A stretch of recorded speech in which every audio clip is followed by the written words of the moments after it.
And a very warm welcome to Middle East Matters. I'm Sanam Shantier. Coming up on our programme this week, Iranians take to the streets angry over the downing of a passenger flight that left 176 people dead. They're calling for the resignation of key political figures.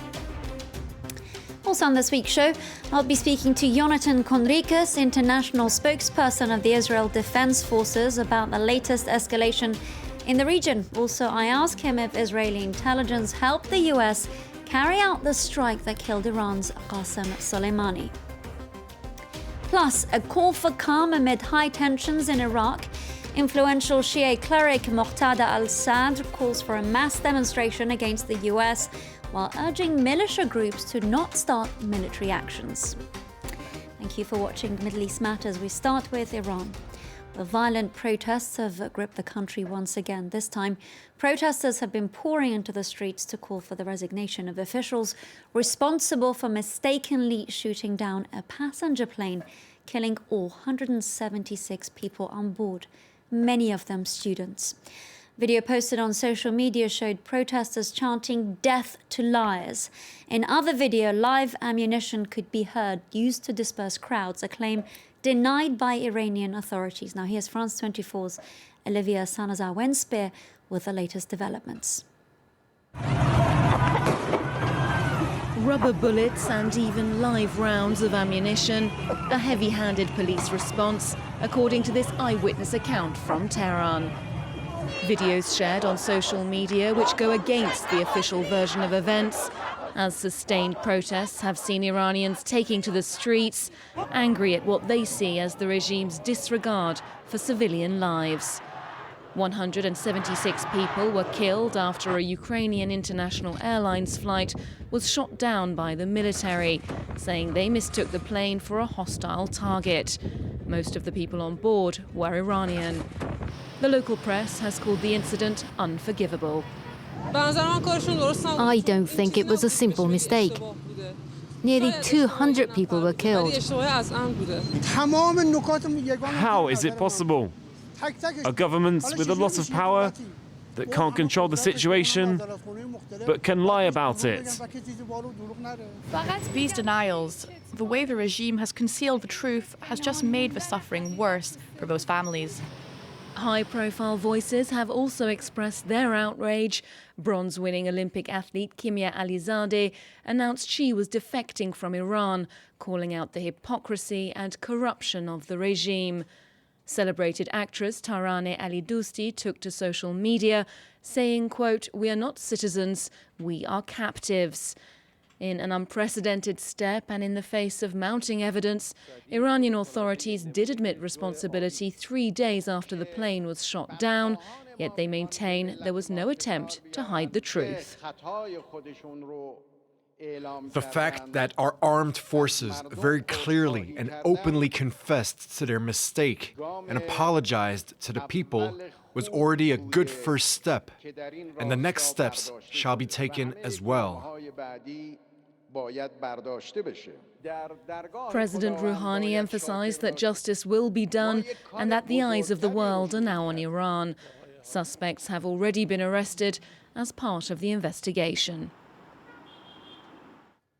Now, there were 57 Canadians on board the Boeing 737 plane, among other nationalities. And so Canada's Prime Minister Justin Trudeau has been one of the most vocal leaders on this issue, earlier saying that the 176 people would still be alive if tensions in the region had not escalated. This in the wake of the assassination of a top Iranian commander, Qasem Soleimani, at the hands of the Americans. Iran later retaliated with missile strikes against military bases in Iraq that house US troops. There were no casualties. Now, for more on this, we're joined by Jonathan Conricus.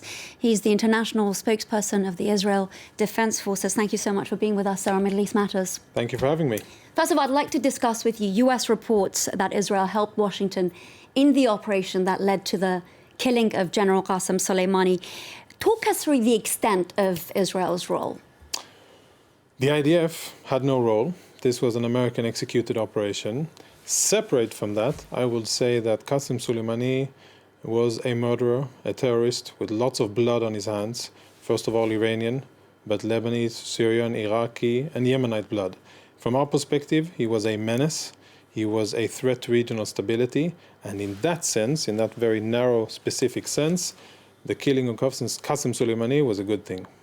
Now, you just mentioned that this was an US-led operation, of course, but so you're denying reports that the Americans were provided with very key intelligence details from the Israelis, including the schedule of Qasem Soleimani.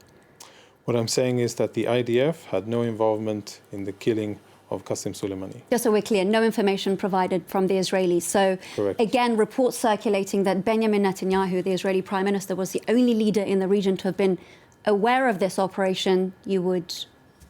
Well, in general, I can say, not to leave you without an answer, the level of coordination and cooperation between the US Armed Forces and the IDF, or the Israeli Defense Establishment, is of the highest quality. We value American But not in this particular mission. No, not in this particular mission. So we know that, and you alluded to this earlier, that Soleimani has potentially been on a hit list from the Israelis for some time now. Of course, I have a comment here from Yossi Cohen, the head of Israel's Mossad, last October, saying, very openly speaking about his assassination, saying he knows very well that his assassination is not impossible.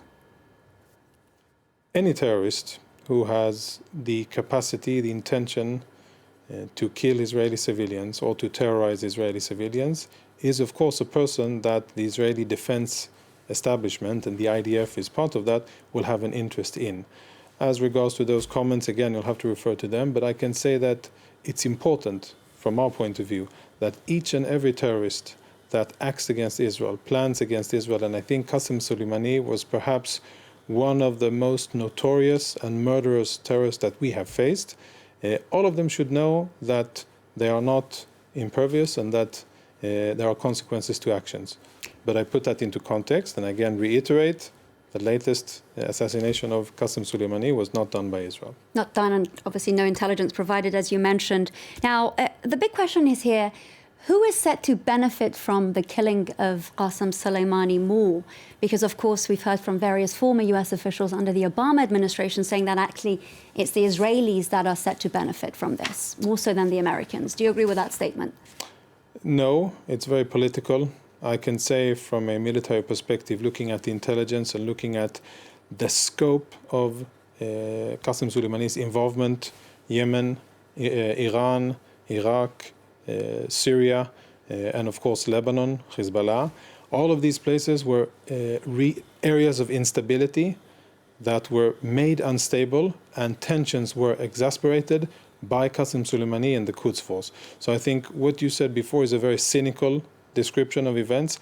I think that for the immediate term, the region, the Middle East, has the potential of being more stable, more safe. Despite the fact that he was immediately replaced by his right-hand man, despite the fact that we will potentially continue to see the operations of the Revolutionary Guards Corps, the Al-Quds Force, in the region. And of course, Hezbollah coming out to pledge continued support for these forces. Which is very unfortunate. This may be... Were you expecting otherwise with the killing of Soleimani? No, of course not. What we were expecting is for the very dangerous and negative agenda of Iran to continue. But we also see this as an opportunity for the region, for greater stability. And the fact that somebody who for the last 20 years was busy creating conditions and planning schemes and destabilizing the area, the fact that he is no longer will surely set back the Quds Force.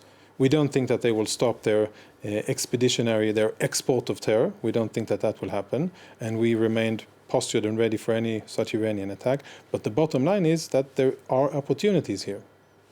Now, Jonathan Conricus, you just mentioned that there was hope for greater stability in the aftermath of killing General Soleimani. And there is a lull at this very moment as you and I are speaking. But of course, we can't deny the fact that tensions had escalated potentially to an unprecedented level only last week. Well, if you look at it from an Israeli perspective, Iran attacking Israel is unfortunately not a new thing. Over the last 2 years, Iranian forces under the leader Qasem Soleimani attacked Israel 6 times. All of these attacks, unprovoked ones, from Syria towards Israel.